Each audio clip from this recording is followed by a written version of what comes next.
আদি একটা প্রেডিকশন দিছিল, সেটা শুনে নি আগে। খুব স্পষ্টভাবে সহজ ভাষায় বলেছিল নির্বাচনে সরাসরি বুথ দখল না কইরাও ভিন্ন কৌশলে ফলাফল পাল্টে দেওয়া সম্ভব। খুব সাধারণ ভাবে বলা।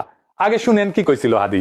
এবার যেহেতু আমলারা সিল মারতে পারবেন না, আপনারা দেখেন এই মানে আমার হয় কি, আমরা যখন সিডএফ এর মতো একটা ভারী ভেন্যুতে কথা বলি তখন এত থিসিস অ্যান্টিথিসিস সিনথিসিস এরকম বলি যেগুলো জনগণ কানেক্ট করতে পারে কম। হিসেবটা খুব সোজা। সোজা হলো যে এই প্রত্যেকটা কেন্দ্রে, একটা কেন্দ্রে মিনিমাম 10টা বুথ থাকে।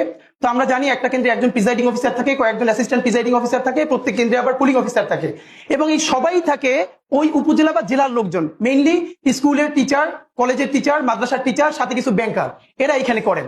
ব্যাপার হলো আপনারা এটা খুব কমন স্ট্র্যাটেজি, সেটা হচ্ছে যারা আমরা যাদেরকে হেভিওয়েট প্রার্থী বলি মেইনলি, তারা যেটা করেন 5-7 জন ডামি দাঁড় করায় দেন। ডামি প্রার্থী দাঁড় করাই দিলে হয় কি, তার নামে প্রত্যেক প্রার্থীর নামে আবার পুলিং এজেন্ট দেওয়া যায়, মানে তার নামে এজেন্ট দেওয়া যায়। তো ধরেন আমি নিজেও যেহেতু একজন প্রার্থী, তো আমি প্রার্থী হিসেবে আমার কেন্দ্রে প্রত্যেক জায়গায় আমি একজন করে এজেন্ট দিতে পারবো প্রত্যেকটা বুথে।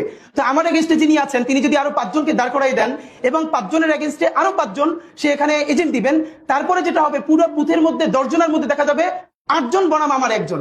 তো আমার একজন তো সে কুলে উঠতে পারবে না।